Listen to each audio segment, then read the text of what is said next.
I recently received about $50,000 from a sale not tied to my business, and immediately my mind went into action mode. Invest it, reinvest it, put it to work. That's what we're taught to do. But then I stopped because there's a gap no one really talks about.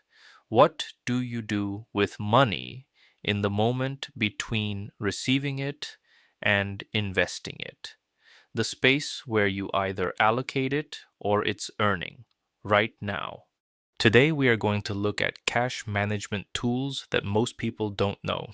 I used to think cash has one job to sit safely in a bank account, and most people still do. But here's the problem: cash sitting idle isn't neutral. It's slowly losing value, missing opportunities, doing nothing. And almost no one talks about this phase of money: how to manage cash before it's invested.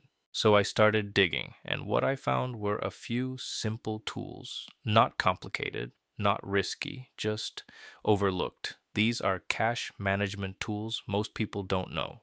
First, Treasury Bills. These are short term loans you give to the US government. In return, they pay you interest. Simple. They typically range from 4 weeks to about 1 year. And because they're backed by the government, they're considered one of the safest places to store cash. And right now, often paying around 3 to 4%. But here's the real move most people miss: you don't just buy one, you build a ladder, split your cash across different time periods. 4 weeks, 8 weeks, 13 weeks. So every few weeks, money comes back to you with interest. You can deploy it into an opportunity, or you can simply hold it. But your money is no longer locked, and it's not sitting idle. Cash that earns and stays available.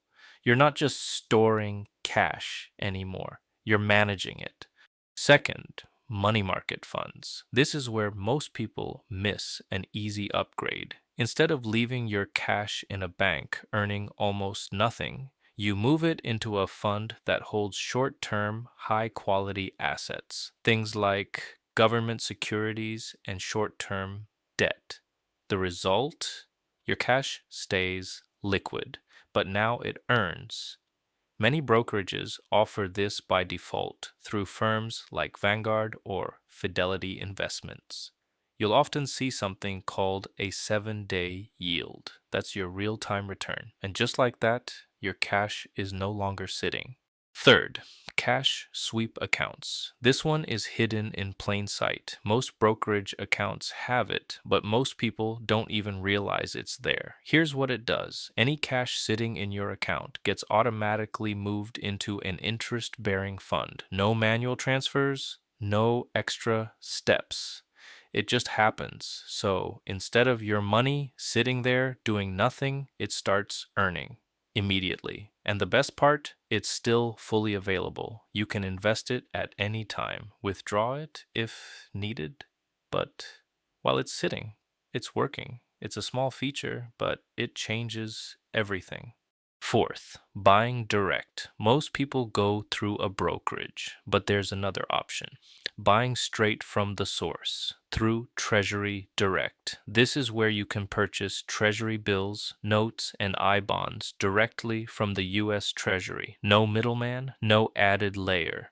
The platform itself, it's not the most modern. It's not built for speed, but it gives you something more important: control. You decide the timing, the structure, the allocation. And for disciplined investors, that matters. Fifth, I bonds. This is where cash meets inflation. Most cash loses value over time because inflation quietly eats away at it. I bonds are designed to fight that. Their return adjusts based on inflation. So when inflation rises, your return rises. And when it falls, it adjusts with it. They're also purchased through Treasury Direct. There are a few limitations. You have to hold them for at least 1 year, and there are purchase limits. But for long term cash reserves, they serve a clear purpose: protection. And finally, brokered CDs. Most people think of certificates of deposit as bank products, locked up, limited, rigid. But brokered CDs are different. They're purchased through brokerage accounts, often with better rates, and in many cases, you can sell them before maturity. That adds flexibility most people don't expect. They're not as liquid as money markets, not as flexible as T bills, but they offer something valuable: predictability, a fixed return on a known timeline. Quiet, structured, reliable, another way to keep cash working without taking on unnecessary risk. But here's the real insight. It's not about choosing one. It's about building a system. Some cash stays liquid, some earns short-term yield, some protects against inflation, some locks in fixed returns. Each piece has a role, and together they turn cash into something dynamic. Cash is often treated as inactive, something to hold, something to protect, but it doesn't have to be. It can earn while it waits. It can stay ready and still grow. The goal isn't to chase returns, it's to remove inefficiency, because over time, even small improvements in how you manage cash become a real edge. Let us know in the comments how you plan to manage your cash. Thanks for watching. This is the Solo Investor.